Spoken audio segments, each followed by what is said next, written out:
దేవునికి మహిమ కలుగును గాక.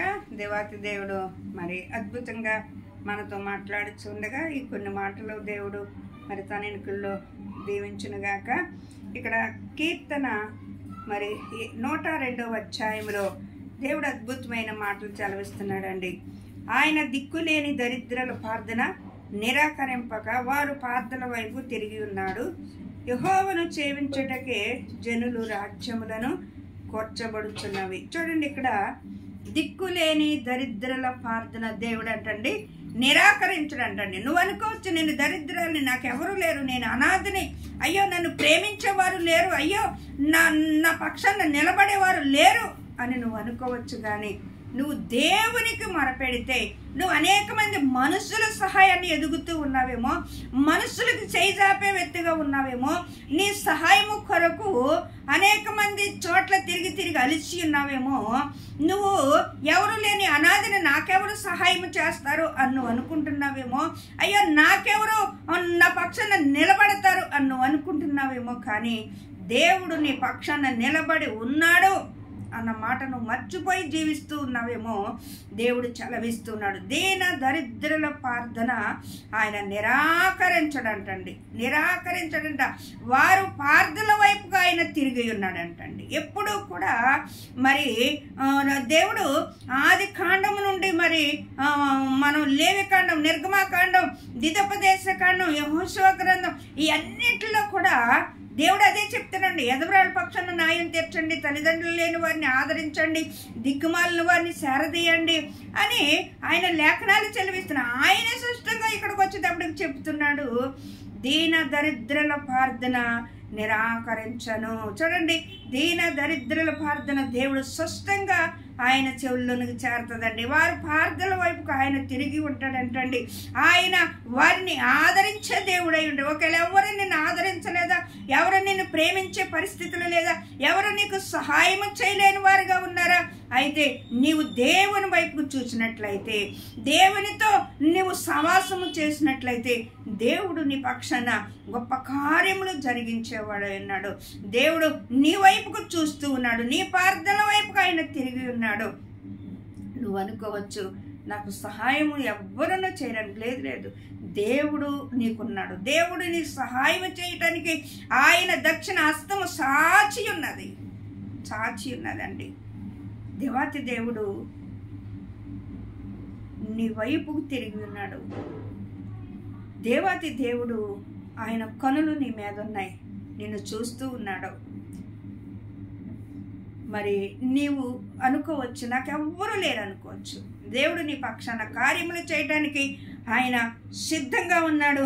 ఇక్కడ అంటున్నాడు కదా, భూరాజులందరూ నీ మహిమనకు భయపడదురు. ఎలా అనగా, యెహోవా సియోనును కట్టుచున్నాడు, ఆయన తన మహిమతో ప్రత్యక్షమాయను. చూడండి, దేవుడు కట్టేవాడు ఉన్నాడు. సియోను అంటే మనమేనండి. సియోను అంటే ఆయన బిడ్డలు. ఆయన దీన దరిద్రులను ఆదరించడానికి వచ్చాడండి. ఆయన దీనులను కాపాడటానికి వచ్చాడు.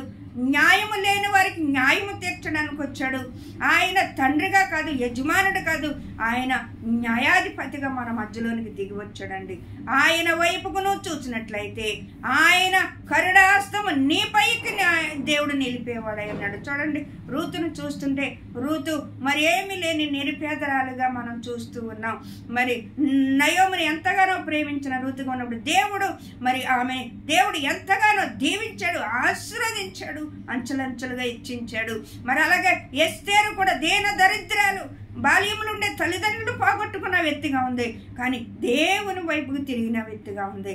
నా దేవుడు నాకు సహాయకుడిగా ఉన్నాడు, నా దేవుడు నన్ను పోషించేవాడుగా ఉన్నాడు, ఆయనే నాకు దిక్కు అనుకుంది. మరి బాల్యము నుండి దేవుని అడుగు జడను జీవించడం మొదలుపెట్టింది. దీన దరిద్రాలే, ఎవరో ఆదరించేవారు లేరు, పిన్న తండ్రి తప్ప.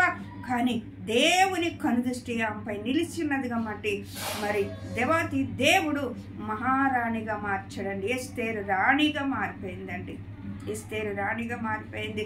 నువ్వు అనుకోవచ్చు నీకు సహాయకుడు లేడన్న లేదు, నువ్వు పొరబడుతూ ఉన్నావు. దేవుడు నీకు సహాయకుడుగా ఉన్నాడు. ఆయన నిరుపేదలను ఆదరించేవాడు ఉన్నాడు. దిక్కులేని వారిని సేరదీసేవాడు ఉన్నాడు.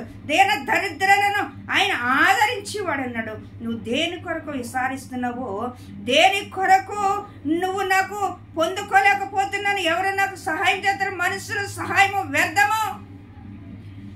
మనుషులను నమ్ముకున్నట కంటే యెహోవాను నమ్ముకున్నటమే, రాజులను ఆశ్రయించకంటే యెహోవాను ఆశ్రయించుట మేలు అని దేవుని వాక్యం చలవిస్తూ ఉంది.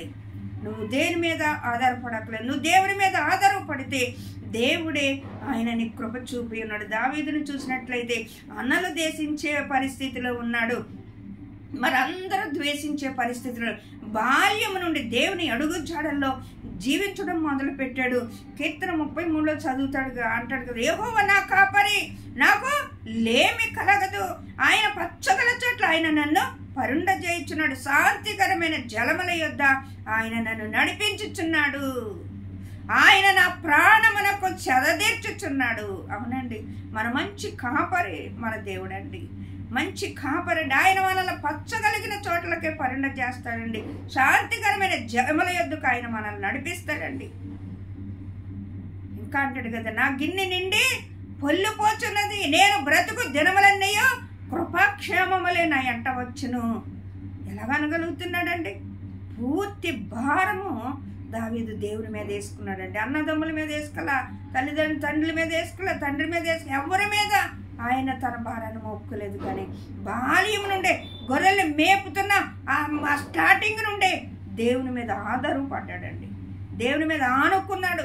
ఎవరు ప్రేమిస్తే ఏంటి, ప్రేమించకపోతే ఏంటి, నా దేవుడు నన్ను ప్రేమిస్తున్నాడు చాలా అనుకున్నాడండి. దేవుడు హృదయాంతరంగంలో ఎరిగి ఉన్నవాడు. దేవుడు దావీదు హృదయాన్ని ఎరిగిన దేవుడు. దేవుడు సమయను ప్రవర్తిత అంటాడు, ఇదిగో